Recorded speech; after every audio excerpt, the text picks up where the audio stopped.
Some of us really love becoming extremely powerful characters in games, and there are some games where we can become ridiculously overpowered. Today, we're going to talk about those games. If you're ready, let's get started. Saints Row 4 opens with you as the President of the United States getting yanked into an alien simulation of your own city. For maybe 30 minutes, you feel like a normal person. Guns, cars, cover, and then the superpowers unlock, and the game never looks back. Sprint speed ramps up until NPCs are just blurs you leave behind. Telekinesis lets you grab cars mid-air and hurl them into groups of enemies. Levitation gets stacked with speed boosts until you're essentially flying across the city. The dubstep gun, a weapon that forces enemies into an uncontrollable dance, exists purely to prove how little the game cares about conventional power balance. By the third act, you don't engage with combat, you perform it, and the game knows exactly how ridiculous this is, which is why it's so much fun. ELEX 2 earns its power fantasy through genuine suffering. In the opening hours, Jax dies to things most games would consider tutorial enemies. Random wildlife hits hard, bandits move faster than you, and the skill system is locked behind experience you can barely accumulate without dying. Piranha Bytes does this on purpose. Every point invested in the skill tree means something, because you felt the absence of it. 30 hours in, that same wildlife doesn't even register. Jetpack movement, ice magic, fire AoE, and heavily upgraded melee combine into a playstyle that turns the whole map into a sandbox. The moment you fly over an area that once blocked your progress for an hour and don't even glance down at the enemies, that's when ELEX 2's power progression pays off completely.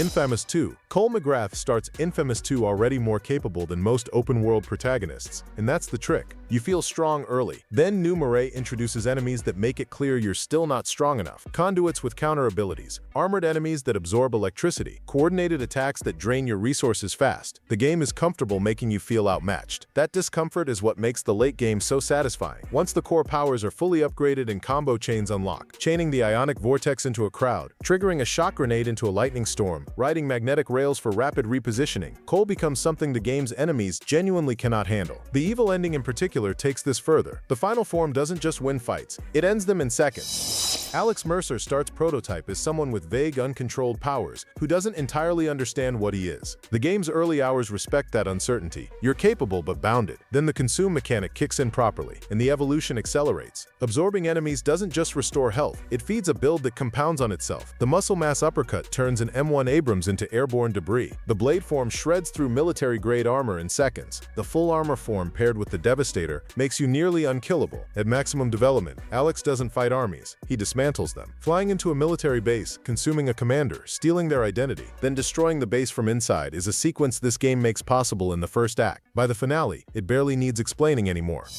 Dragon's Dogma 2. Dragon's Dogma 2 is deliberately cruel in its opening. Goblins that should be warm-up enemies will end your run if you're careless. The stamina system punishes overextension. Large monsters like the Cyclops feel like genuine threats for far longer than they should. The pawn system compensates somewhat, but the early game is a consistent reminder that Vermund is not a forgiving place. Then you hit mid-game. Then you find the vocation that fits your approach. The Mystic Spear Hand's time-freezing Maelstrom, the Magic Archer's homing ricochet shots, the Sorcerer's Comet Chain. These don't feel like upgrades. They feel like the combat system was always building toward this and finally unlocked. Endgame Dragon's Dogma 2 isn't about surviving encounters. It's about choosing how thoroughly to dismantle them. Skyrim's power curve is the slowest and most personal on this list because it's entirely yours. No two players hit Overpowered the same way, at the same time, or through the same build. A stealth archer goes from struggling with bandit camps to one-shotting dragon priests from 300 meters without being detected. An enchanting smithing loop produces gear the game's damage calculations weren't designed to handle. Weapons that kill named bosses in a single hit. Armor with damage reduction that makes combat optional. The Alteration Conjuration Destruction Mage reaches a point where multiple thralls fight while you absorb everything thrown at you. What makes Skyrim's version of this so satisfying is the memory of struggling. Every player has that one enemy that killed them 10 times. Finding out it now dies in one hit never gets old.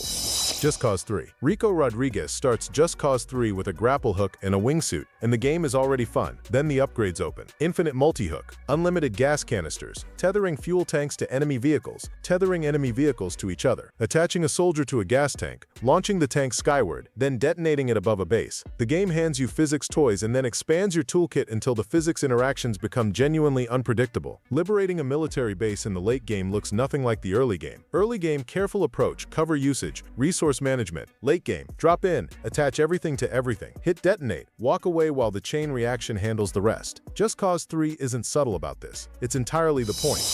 Control. Jessie Faden enters the oldest house with a service weapon she barely understands and a headquarters that's actively trying to kill her. The early hours are disorienting on purpose. Rooms shift, enemies emerge from static, and even lower-level hiss enemies require positioning and resource management to handle. The service weapon's different forms help, but they don't make the early game comfortable. Then Levitate unlocks. The entire combat language changes. From that point, Jessie stops fighting on the ground. Aerial repositioning, object launches, energy shields, and the ability to launch massive debris at grouped enemies combine into a playstyle that the oldest house can't suppress. Late-game Jessie doesn't clear rooms. She reshapes them. The architecture of the FBC becomes a weapon, and every piece of bureaucratic furniture becomes a potential projectile.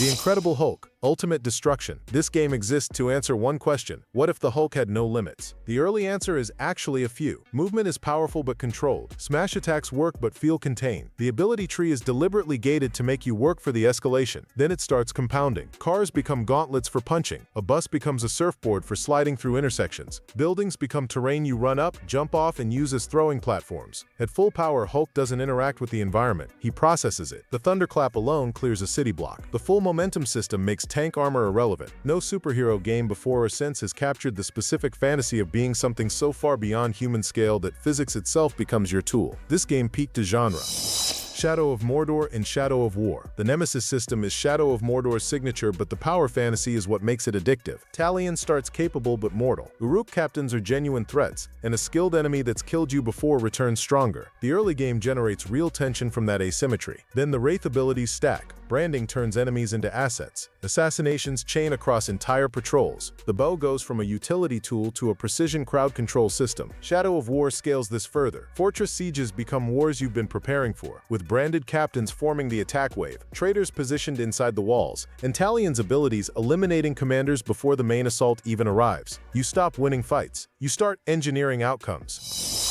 Quantum Break. Quantum Break gives you time powers that feel unstable at first. Time stop works, but the window is small, the recharge is slow, and you're leaning on cover more than your abilities. The game spends its first act making sure you understand the gunplay before it lets the time powers take over. Then the upgrades kick in. Time Dodge becomes a dodge that leaves an afterimage. Time Blast hits an area rather than a point. Time Shield turns incoming fire into something you can choose to ignore. The full suite creates a combat loop where you're pausing time, repositioning freely, releasing to chain kill everything that was frozen, and then stopping time again before anything can respond. Late-game Quantum Break feels like operating in a dimension enemies don't have access to. Cyberpunk 2077. The post-2.0 Cyberpunk 2077 has build paths that the original game never approached. V starts Night City as someone genuinely vulnerable. Elite enemies hit hard, and certain encounters require actual planning. The skill tree investments accumulate slowly, but they compound aggressively. A Netrunner build reaches a point where hacking a single camera cascades through the entire network, 10 enemies neutralized before V enters the building. The Sandevistan implant activates bullet time on a short cooldown, and with the right perks, V moves at normal speed while everything else plays in slow motion. The most extreme builds can clear high-level gigs without taking damage or firing a weapon. The gap between V at level 1 and V with a complete build isn't progression, it's a different game entirely.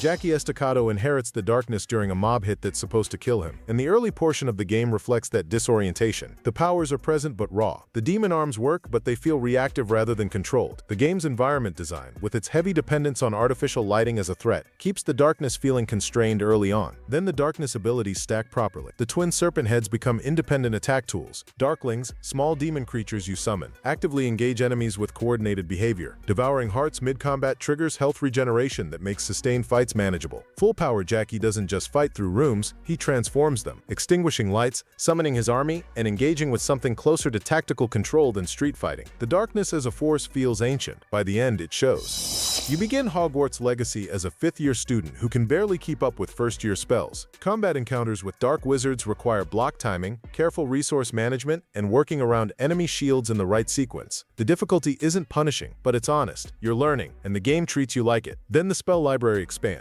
Combo chaining from Accio into Levioso into Wingardium Levioso into Depulso creates a juggling sequence that keeps enemies completely helpless. The unforgivable curses arrive. Crucio for persistent damage, Imperio to turn enemies against each other, Avada Kedavra for instant elimination. Ancient magic finishers. The late-game ultimate moves remove entire enemy groups from the equation in a single cast. By endgame, the same goblin ambushes that required careful spell management in Act 1 get cleared before they finish their attack animations. Hogwarts Legacy's power power curve is exactly what a wizard origin story should feel like.